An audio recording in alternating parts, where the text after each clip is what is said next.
barulho aqui? Não, o seu não. Nem meu.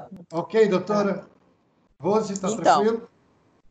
tá tudo tranquilo. Estava falando em relação, por exemplo, hoje as adolescentes já falam que tem o aumento dos pequenos lábios. Antes elas não falavam. Então, mas também nós temos hoje mulheres de 60, 50 anos fazendo a ninfoplastia. Olha quantos anos essas mulheres carregaram, não é, esse fardo, até porque a hipertrofia, o aumento, ela dá desconforto no ato sexual. Ela dá desconforto. A doutora Rose está pedindo até passando nesse assunto. Doutora. Uma perguntinha. Doutora, então, assim, você já nasce com isso? A menina já nasce já com os pequenos lábios grandinhos, né? Já fica aquela coisa beiçudinha, aí ela vai crescendo. Porque a gente observa realmente que as bebezinhas, elas têm os grandes lábios um pouquinho menor e com o tempo vai crescendo, vai engordando, vai criando carninha e aí vai tampando ali, né? Vai fechando ali toda aquela área interna. O que acontece? Então, se a bebezinha começa a crescer ali, ganhar carninha ali em volta, aí tampa bonitinho, fecha toda a anatomia da sua genitália, ela cresce, pronto, nunca mais, em idade alguma dela, ela vai ter problema, ou desde pequenininho a mãe já pode observar isso, e em que idade seria indicado, se é uma coisa de nascença, em que idade seria indicado essa correção? Doutora, Então, doutora Marilda, eu vou emendar com a doutora Rose, que seria minha próxima pergunta, e foi bom que ela acrescentou, né? Que eu ia botar as causas do aumento dos pequenos lábios, pode ser congênitos ou adquiridos, né? Emendando com a doutora Rose. Então, quando você nasce, você tem realmente essa diferença. Os pequenos lábios são os pequenos lábios e os grandes lábios eles são involuídos. Nós estamos falando também de uma coisa chamada carga genética, que é a propensão a nós termos determinados anatomia de órgãos. Vamos passar para o outro lado. Homens, não é? A mesma coisa, lembra que nós temos os análogos. O clitóris é um análogo do pênis, não é isso? Os grandes lábios, análogo da bolsa escrotal. Então, vamos fazer a pergunta, vou reverter a pergunta para vocês, né? Para quem está ouvindo e para a doutora Rose. Com o passar do tempo, cada homem tem um tamanho de bolsa escrotal, cada homem tem um tamanho de pênis, não é assim? A mesma coisa acontece com a história da hipertrofia dos pequenos lábios. Quando é que você começa a ver a hipertrofia? Quando é que ela acontece? Aos 2 anos, normalmente a genitália alcançou a sua formação, né? Aos 2 anos você já não vê mais essa diferença que a gente vê na menininha, né? Dessa involução. Aí ela vai crescendo. Quando chega na fase pré-puberal, vai começar o quê? A ação hormonal. E aí você vai ter, dependendo hoje, né? Porque hoje a puberdade está começando muito antes. Não sei se vocês sabem por quê. Por causa do estímulo visual. Então, hoje, o clique hormonal começa antes, porque nossas crianças ficam na televisão. As novelas que passavam às 10 horas da noite, hoje passam à tarde. E as crianças veem. E aquilo aguça a sensualidade. E a sensualidade vem também pelo olho. Então, o que acontece, doutora? Tem o clique hormonal. E aí, o hormônio começa a desenvolver. Dependendo da propensão, da genética, e como lá atrás eu tinha começado a falar com a doutora, mas a gente parou. Doutora, até isso aí que a senhora está falando também, vem também a erotização visual, né? Sim, com certeza. Com certeza. A erotização visual é que dá o clique hormonal, que hoje acontece com 8, 9 anos, 10 anos. E aí o que acontece? Isso vai fazer com que a genitália vá se desenvolvendo, apareça precocemente. Então, ela pode não nascer com os pequenos lábios muito grandes, aumentados, hipertrofiados. Mas, se você observar bem, a gente que faz ginecologia infantil, mesmo a menina com 2 anos, ela já começa a ter uma discreta diferença. Às vezes, quando chega nos 2 anos, da época dos grandes lábios ocluírem, pequeno lábio, já não oclui. Ele já fica ali menos, não é? E aí vai passando o tempo, vai passando, e você tem que ir observando. Quando chega mais ou menos 8, 9, 10 anos, aí você já tem visivelmente a manifestação. Aí o pastor perguntou se era genético. Genético, essa palavra não é correta, né? Porque genética é o que passa pelo gene de mãe para filho, de pai para filho. Ela tem uma conotação embriológica com uma carga genética, com uma propensão a ter aquilo ali. Ela não vai ter aquilo ali porque, obrigatoriamente, você vê mãe que tem, filha que não tem e vice-versa. Mas o grande problema, realmente, é na hora de formar. Na hora que nós somos formados lá, que vai fazer a genitália, né? Que o conduto, né? No nosso conduto neural, que forma a pele, que forma os olhos, cada um tem uma parte. A parte da mucosa, ela vai ter a sua... É simples, quer ver? Vou explicar bem para todo mundo entender. Lábio leporino. O que aconteceu ali? Foi uma falha embriológica. Na hora de fechar o septo, né? E na hora de fechar o palato, ele não fecha. A mesma coisa acontece na hiperplasia, só que é um outro tipo de anomalia. Ela vai se manifestar mais tarde. Ela não vai, você não vai conseguir ver, mas não vê na hora que nasce. Não vê. Você não vê. Você vê por tudo que a doutora falou muito bem. Ela nasce tudo meio pequenininho, né? Tudo, mas com o tempo aquilo ali vai aumentando. É um defeito, na realidade, embriológico. Não é um defeito da formação, entendeu? Entendi, doutora. E agora vem uma que vai para vocês três também, que sobre a linfoplastia.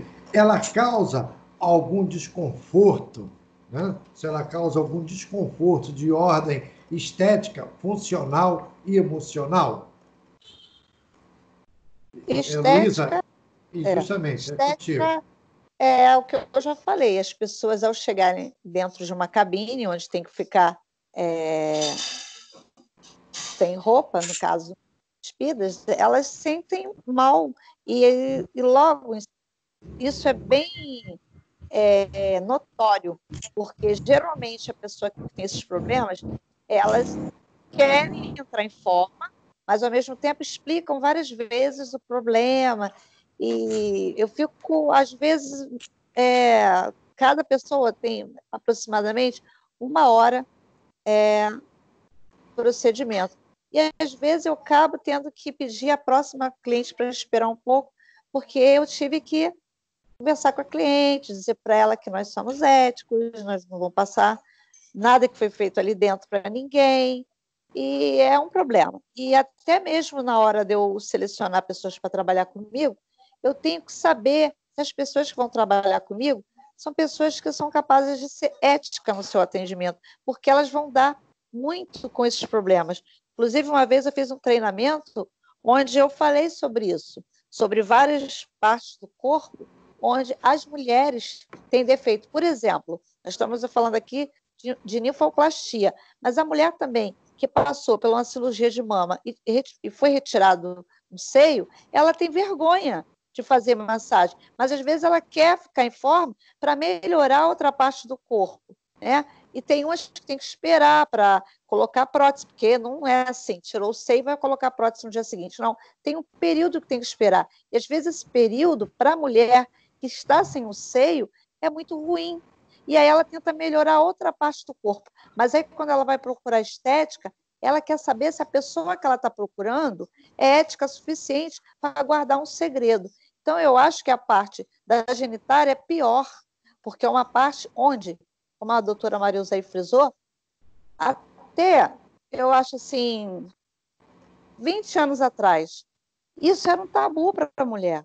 Hoje, como a doutora Rose falou, o empoderamento feminino, a mulher ela já tem mais, digamos assim, coragem, mais corajosa. E hoje, se formos comparar o jovem de hoje com o jovem de 20, 30 anos atrás, é completamente diferente. Hoje, as pessoas assumem mais o seu problema do que há 20, 30 anos atrás. E isso aí, esse debate, como a doutora Marilza falou, ele é único. Eu nunca vi esse debate em nenhum lugar, nem em televisão eu ouvi falar sobre isso, porque é um tabu falar sobre uma parte íntima do corpo, onde a mulher, às vezes, era até discriminada por ter esse problema. Ou então estamos com algo exclusivo na rádio, né? Que maravilha, né? Vamos até tocar uma musiquinha por isso. Doutora Marilza. Eu queria fazer uma pergunta para a Luísa. Luísa, geralmente eu vejo a parte médica, tem que acaba tratando do emocional junto, porque está ali na minha frente, mas me diz o seguinte, como é a postura das pacientes, das clientes, no caso, que quando elas têm a hiperplasia, tem esse aumento dos pequenos lábios, como é que ela se porta? Como é que ela chega para você, quando você vê, elas estão querendo resolver ou estão querendo protelar, adiar? Não, geralmente, quando eu vejo que a pessoa tem algum determinado problema, porque assim, geralmente quando eu vou atender alguém, vai fazer uma avaliação, porque sempre eu faço uma avaliação antes, converso com a pessoa, antes de fazer qualquer anamnese. E aí, geralmente, eu vejo como a cliente procede. Por exemplo, geralmente ela fala assim para mim, olha, eu tenho que tirar a roupa? Eu tenho que ficar completamente nua?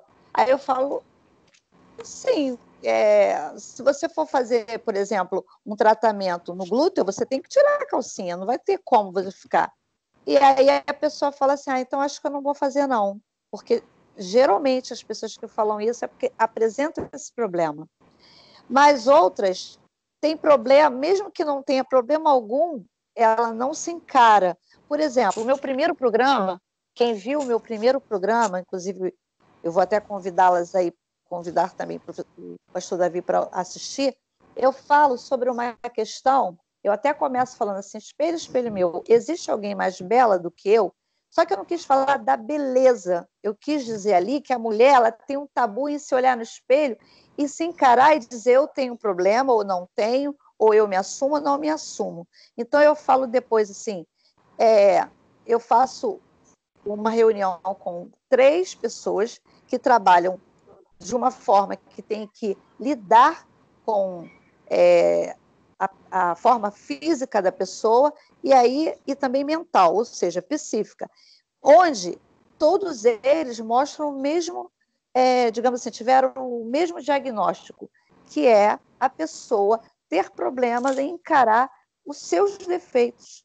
E às vezes não tem defeito, mas cria um defeito. No caso, quando a pessoa aparentemente na cabeça dela tem uma anomalia dessa, ela passa a rejeitar-se, ela passa a culpar ela mesma do que ela tem, e ela não procura melhorar porque ela tem vergonha de si própria, e nisso ela passa a ser uma pessoa que não vai evoluir em sentido algum da vida dela, entendeu?